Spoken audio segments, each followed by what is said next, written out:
HR nerds, this is Nicole Dessain. Welcome to Talent Tales, the show where I interview leaders who have brought design thinking to their talent and HR practices. In today's episode, we have a special guest on the show. I'm joined by Jessica Haaz, an attorney who works at a New York State agency. Welcome, Jessica. Hi, Nicole. Thanks so much for having me. Thanks for coming. And as usual, we are curious about you and your story. Okay, so I am an investigative attorney, as you mentioned. I'm also a former prosecutor, and the majority of my career has been spent in the private sector within New York City and state. I was raised in Philadelphia. I've lived in New York for about 25 years, and I spent my formative college years in North Carolina. I'm a daughter, a sister, and an aunt and a friend, and I take all of those roles very seriously. And I'm very project oriented. So right out of college, with some friends, I started a club called the Experience Club that we kind of experienced with or experimented with. And I'm also right now dabbling in a challah delivery service in New York City, in addition to my work as a lawyer. Love it. I think you're the first attorney on the show. So this is, and we'll talk about why that is. So this is, I always love to have guests who come from outside HR and bring their perspective. So thanks for joining us. And one thing people always want to know is, what's your superpower? You know, I thought about this a little. I think everyone has more than one superpower. And so the purposes of our conversation, I think what's relevant is that I think I'm a relationship builder. And I think part of the things that make me a good relationship builder in, both professionally and personally is that I'm curious. And I think that kind of lends itself to learning about people, and I'm authentic. So I think people feel comfortable sort of talking to me and, sort of sharing with me. And so I think that kind of helps me do that. And so did you bring a visual for us? I did. I'm not a very good artist. That's okay. Stick figures are fine. Yeah. So I brought I did stick figures that are really nondescript, and they're holding hands together, and there's about 4 of them because that's what I could fit on the page. Love it. So I thought that was a good sort of representation of being a relationship builder. Yeah, I always say that too, because HR people say the same. I'm not creative, I can't draw. And I'm like, you don't have to be a Picasso. You need to get your point across. And you did. So that's, that's all that matters. So love that, and love that superpower. And your point is well taken, that we probably have more than one. But sometimes I think it helps us crystallize, what are we really good at? Because sometimes people, I think, feel shy about that, and they're better at pointing out what they're not good at. So I think it also helps a little bit with our confidence to say, that's my superpower. Yeah. Really lean into that. So into that power. So I'm really excited to talk to you about a project, or an initiative rather. That's kind of how we connected. So the initiative is called 100 Interesting Conversations. Tell us a little bit about it. How did it come about, and what is it?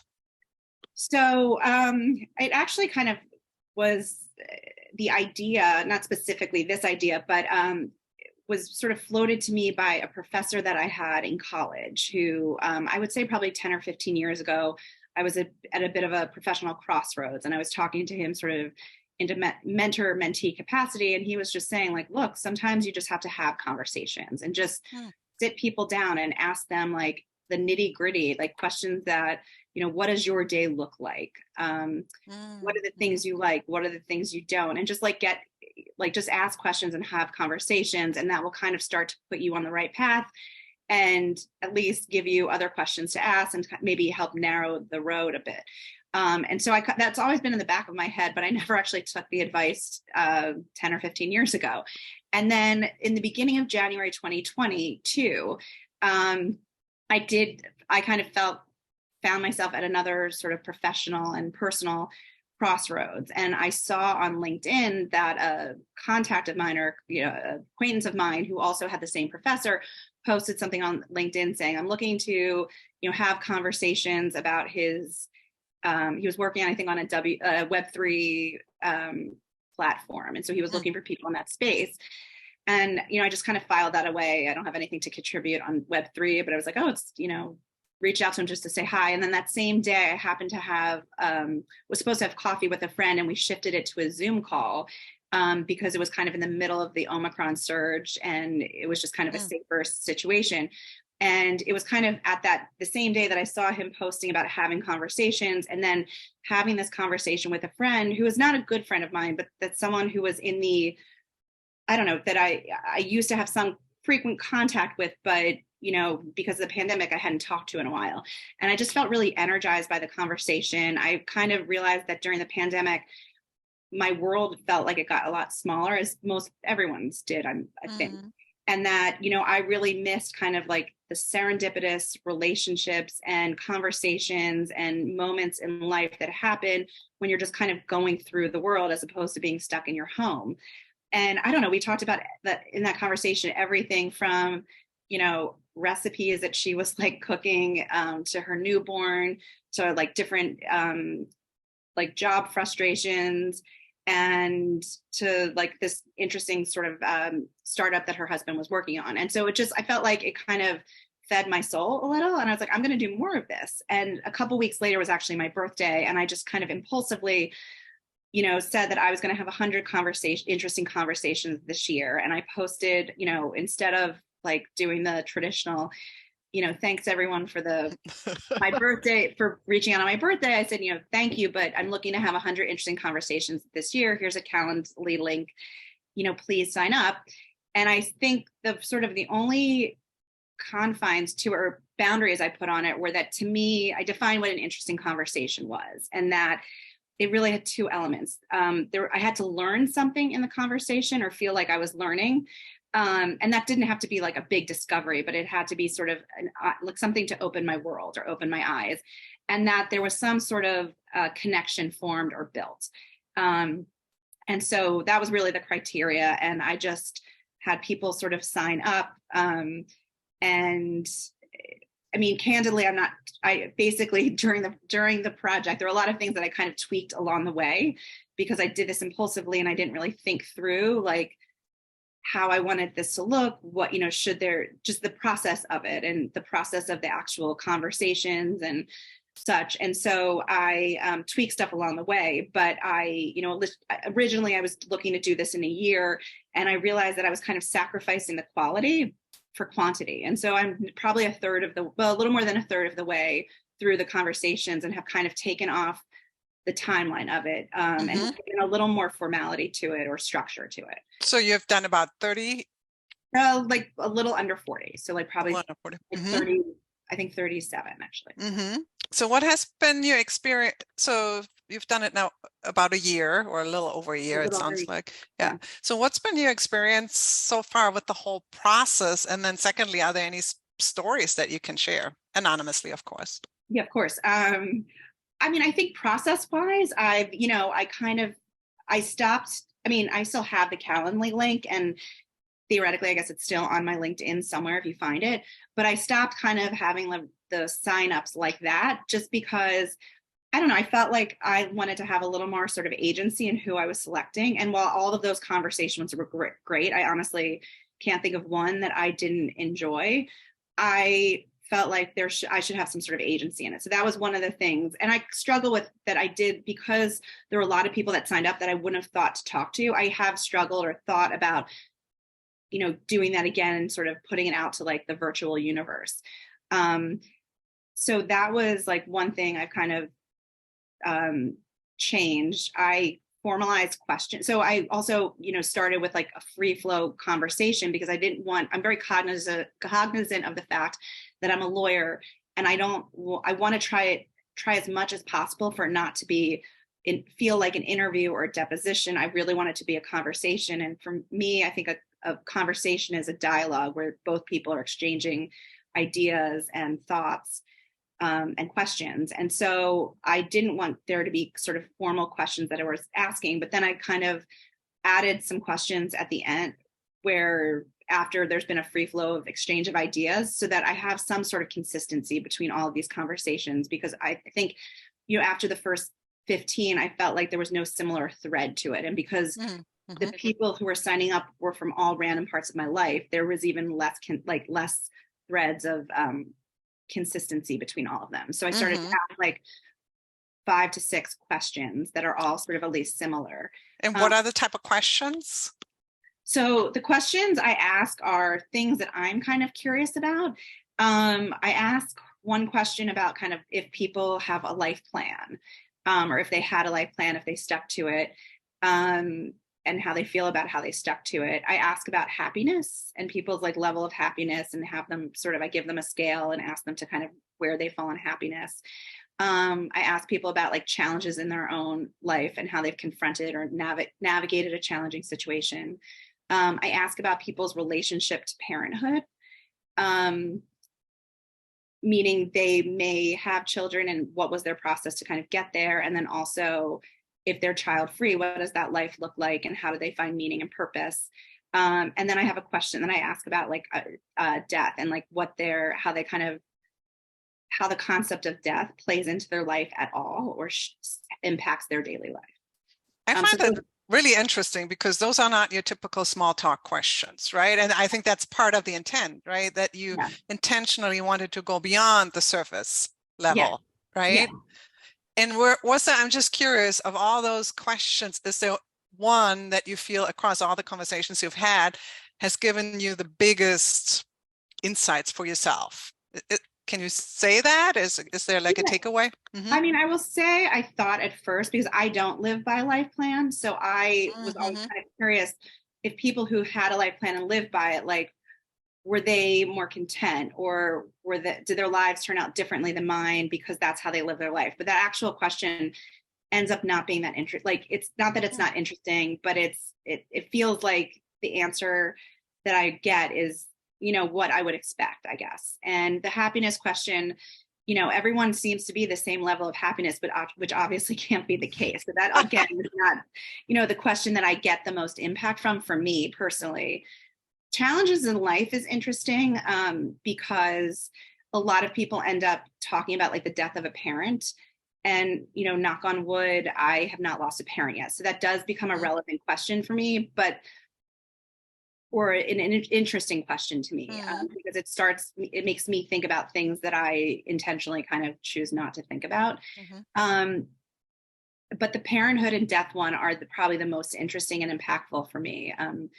Meaning like death specifically, how do you figure out like what is your relationship to death, and what is it, how does it shape your life? Because I kind of live my life not thinking about that, because like many people do. Yeah, but I feel like that probably, I don't know if it's definitely protective. I'm not sure if it's positive, but I feel like a lot of people, you get really interesting questions, really interesting responses to that question. And the parenthood question is kind of interesting to me. And I kind of struggle with how it's formulated, because I think it's different when I'm asking someone who has children versus someone who doesn't have children. And I don't have children. And that was something that I sort of explored at one point fairly actively, and, actively sort of made the decision that I wasn't going to try any longer. And so I think part of this whole project a little came from the, like, how do you find purpose if you're not a parent and you having a child-free life? Because I think you can. And so that question ends up getting interesting answers, because a lot of people who it gives me ways to think about it that I hadn't thought about it before. And people actually oddly get particularly vulnerable with that question, I think. So that's been kind of, interesting, more so from women than men, to be perfectly honest. Oh, no, that's super interesting. And so I think about it, so in employee experience or in design thinking, sometimes we talk about moments that matter. And there are those, those high points and those pits in life, or transition points. And it's sort of interesting because the two that you mentioned, parenthood and death definitely being a pit in your life, and parenthood some sort of a transition, right, in your life, that those were exactly the two that people really, or those are the ones that seem to yield the most interesting answers or insights. So this is interesting. I mean, the other thing that I find kind of interesting about it is that people don't talk about it. Like, it's not stuff that people talk about. And so there is a piece of me that kind of likes asking a question that don't not enjoy talking about, but don't talk about it because like, I think it just kind of takes the taboo out of it a little too. And it makes Mm-hmm. me feel more comfortable talking about things that I don't typically feel comfortable talking about. Mm-hmm. So I don't know. I think there's like, they aren't light topics, but like, I think people talk about them more once you start to talk about it, if that makes sense. Like I Mm-hmm. noticed it, the more I started talking about it, like the more I'm realizing that people, like it does come up in conversation. I think you just have to be open to it, Mm-hmm. and know sort of like the audience too. Yeah. Are there maybe one or two stories that kind of stuck with you I for mean, there's, whatever reason? yeah, I mean, I'm trying to think. I think I would, one of the, I mean, this is not a story, but the thing that I kind of noticed was that a lot of the people I were talking to, I found interesting that other people wouldn't necessarily think are interesting. Not because they're not interesting, but because they're people who like I have some sort of very artificial relationship with or arm's length relationship with, and I get to know them in a different way. So they're interesting to me because it's someone who I might have had a social media arm's length relationship to, but I've never really talked to, or I've never had like a very substantive conversation with. And so I find it interesting because I'm really learning about a whole other side to someone. Mm-hmm. And so those in some ways have been the most interesting conversations to me because you're going deep with someone you kind of know but don't really know. Mm-hmm. And so it's kind of also interesting to like push the boundaries or respect the boundaries in that conversation. So that's like one subset that I would say is interesting, but not necessarily an interesting story. I think another thing is, because I want it to be a conversation, like a lot of times the, person, because of the nature of the conversation, like I think the person will push back on me. And so one of the people I spoke to was someone who that actively signed up with someone who I'd gone on a couple of dates with, like, I don't know, maybe 20 years ago, 18 years ago. And I'm still single.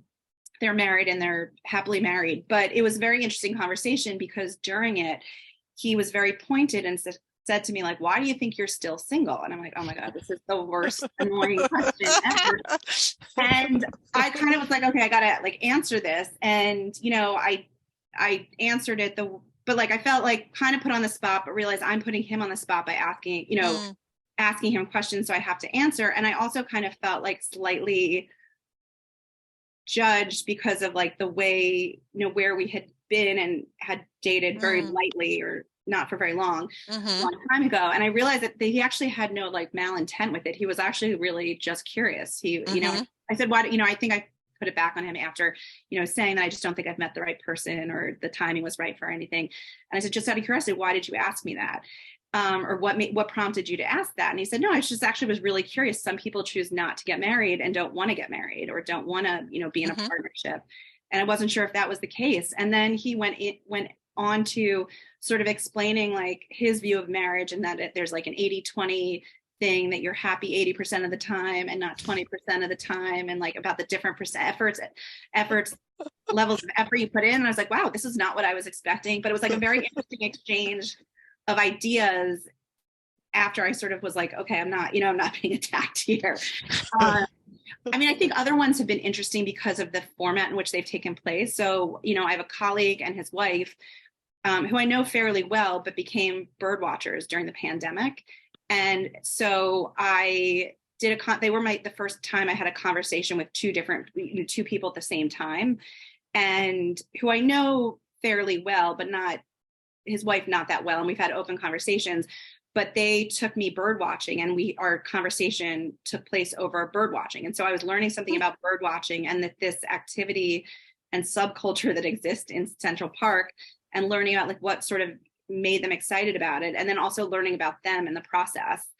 And the funny thing about that is that I took a picture of them, and not apparently, it got posted in some sort of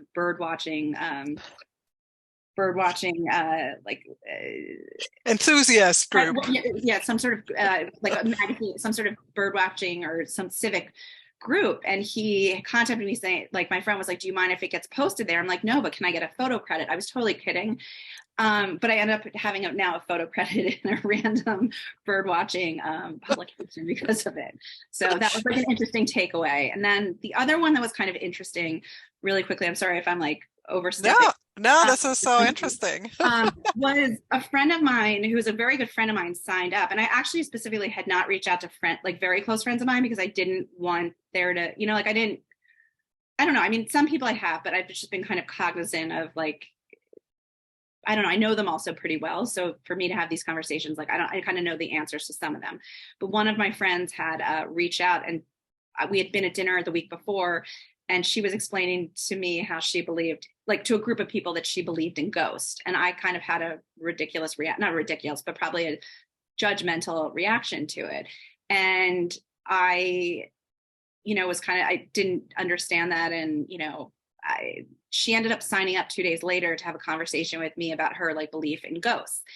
And it was a really interesting conversation because that's all we talked about. And I think, gave me sort of an appreciation for being able to sort of look at things, having had an experience and being open to like certain things. And I think she's kind of, what she should have said is, I believe in other spirits or other forces, not necessarily ghosts, because I think there's probably a lot of ideas that come with the term ghosts.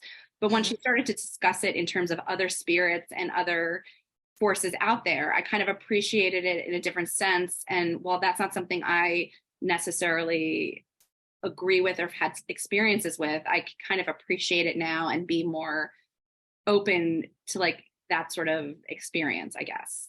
So that was kind of interesting too, because it was a close friend of mine who I talked about something that we might not otherwise have talked about, and I had expressed not a great opinion of, and then my opinion was changed. So that was an interesting story / experience for me. Yeah, it seems like what all these stories share is that they all expanded your horizon in a way that you could have never imagined going into this, right? Because you didn't prepare to talk a specific topic necessarily always, right? You went in sort of with an open mind, and then wherever the conversation led, or even in a different location, like with the bird watchers, right? To totally new experiences that you would have never maybe sought out by yourself, it sounds like. Totally. And I think I always struggled with that in the beginning. Like, what am I doing with this? What is the purpose of it? I knew that I was getting something from it, like mental. It was like I found it nourishing, and I enjoyed every single conversation. But I kind of was like, what is the purpose, and what am I doing with it? And I feel like sometimes, I don't know, having been a goal-oriented person my entire life, like to start something without an end goal is frustrating, or not so settling. But the one thing I guess I've kind of learned from this or experienced is that like different things have come out of it that I would not have done. Like the photo credit came through, or one of my conversations, and frankly, the other thing that's kind of interesting, some of these have become continuing conversations. So some of the people I've talked with, extends past one conversation and has become a continuous, not regular, but it spans over a couple of different like times of conversation. But one of the people I spoke to is the person who led a panel that I was on for you, which led me to this conversation I'm having with you now. And so I feel like it definitely has expanded my world in a lot of ways, and given me different experiences that I might not have had otherwise. So I'm definitely getting some value of it, even if I don't, or, enjoyment from it, even if I don't necessarily know where I'm ending up with it. Yeah. And so this is sort of the personal, what you get from it or what you've gotten from it. And if we shift to work, what kind of struck me as I was thinking about this more and more was that, what lawyers and HR professionals share is that we use questions as a tool, right? For investigative purposes, us for assessing somebody's talent. But it's for, if you want to say it that way, really for extractive sort of purposes, right? We have a goal in mind. It's a tool to achieve this very specific goal, which often is judging somebody about something, right? So what struck me is that this way of conversation that you've employed is sort of opposite of that, right? So I was just curious whether you feel that these conversations have changed also the way you approach your work. That's a very good question. So I work in a very unique sort of field within law. I'm an investigative attorney. And so a lot of times I'm asking questions that I know the answer to, but I'm also looking for people to speak and give me more information that I'm getting. And, everyone's style is very different when they're asking questions, whether they're a lawyer or an HR professional. Some people are sort of very by the book, linear, and direct. Other people, I think I have a little more of a looser style and kind of am curious about, where a conversation will go or what someone will say. Because it's all, any information is good information for me. Even if it's proving, the theory of my case wrong, that's helpful too. So I'm not looking for a specific answer. And so I'm not sure that I've necessarily changed the way that I ask questions, but I think the way that I approach the interview in my work, I do interviews, or I guess what would be most akin to like sort of a deposition, but not as formal. And I would say that I think I spend more time in thinking about who I'm meeting with and like what the dynamics are before I get to the interview. And I think I spend just as much time thinking about the questions that I'm asking someone, but also the way that I'm asking them, and establish, in my work, I need to sort of establish a rapport with someone and establish credibility so that they share information with me and make someone feel comfortable. And so, I think a lot of people think that happens once you get in the door. And I think it really happens once you contact the person. It starts from your first contact with the person and reaching out to them to schedule the meeting or schedule the interview. And you establish rapport then, and it just continues or doesn't continue. And so I think much more about that. Like I'm, much more open to, working with someone in terms of like scheduling. And so even though I'm technically, because I work for sort of in a law enforcement agency, I'm technically in a position of power, but I give people grace in terms of scheduling. I want to, I want someone to feel comfortable. I don't, so I'm very cognizant, and I think more so now in terms of setting up these interviews and meetings, and like the process of establishing rapport really starts, at the time that you make your first outreach, not when you walk into the room to have your interview. I think I also think a little more about how the person, what they might be feeling before they're coming to meet with me. We meet with all different types, I interview all different types of witnesses or people, and some people might be the focus of our investigation. Some people might be a background witness. Someone might be, someone who's just kind of tangentially, related to a situation. And I think that I really like make sure to like be cognizant of that when I'm talking to them, because I don't necessarily treat everyone the same. I treat everyone respectfully, but I think, you might treat someone a little more carefully given how they might be coming up and, showing up for something, and more sort of empathetic about how, how they might be feeling about this. And I think, it's like another thing I think about is like a lot of the stuff, and I don't know if this is just as I've gotten older in my career, or this has been something that has like been gleaned from, asking a lot of different people questions in a lot of different settings, and a lot of them being sort of uncomfortable sometimes to talk about. But it's all not just thinking about what is said, but what's not said. And sometimes that there's a very good reason why something might not be said, but be actively listening to what someone's saying and what they're not saying. And I think those are like really important things that I think I focus on more after having this experience. And then I guess this is, also, you never know where like a conversation can lead, and you can always kind of learn something. And I sometimes, if I'm working with another colleague in a case and they're getting frustrated with someone sort of rambling on or talking, it's like my pet peeve when they cut them off, because you kind of don't know where they're going to go. And I think you don't let someone go on for, an hour or 2 hours on a point that really has no significance to you or relevance to you. But sometimes I'm a little more open to letting someone talk and sort of seeing where they go with it, because I think you can sort of learn stuff sometimes in those unscripted or unplanned moments. Yeah, this is so interesting. I'm sort of struck by the parallels to what you just described to what in design thinking we use in the discovery phase. We use story-based, open-ended questions to gain empathy with the user, or in HR case, the employee, if we want to find out more about their experience with HR services or programs, right? So let's say performance management. and tell me about, the last time you experienced, giving or receiving feedback or something like that, right? And then go from there. And so the active listening, the empathy-based approach, the, seeing where the story leads, all the things that you just mentioned are sort of also considered good practices when we interview in design thinking. So that's what I was hoping for, because I thought you could give us some really great insights from the way you learned about different kind of questioning, as a way for us to practice those type of questions when we do design thinking. So I think you gave us some, I want to let you react to that. I know you don't know design thinking per se, but yeah, I mean, the other thing I think that's interesting that I really have learned is like a better conversation has always been, and I know this is actually, this is kind of trite, but a better conversation is always when there's kind of an exchange of ideas, and that, I think that there's some level or element of like vulnerability shared. And I know there's like a lot of thought pieces on like vulnerability and stuff, but I think that there's really something to that. And, in my work, I don't know. I mean, I think some people are very, sort of very buttoned up and prone to having sort of a, like, not have them see you sweat moments, and really sort of shy away from being vulnerable, or like, I don't know, if you drop a pen, like not a big deal or something like that. And I think people get sort of on edge.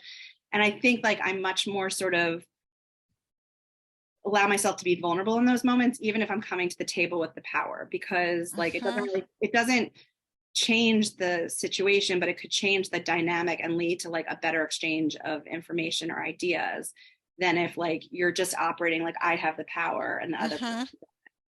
I love that. So it can also help us disrupt a little bit the power dynamics that both of us, again, you as an attorney, we as HR professionals, possibly like in an interview process, we have the power, but we also have a choice how we use that power in that moment. So I love that. Thank you so much. I think that's a great way to end it.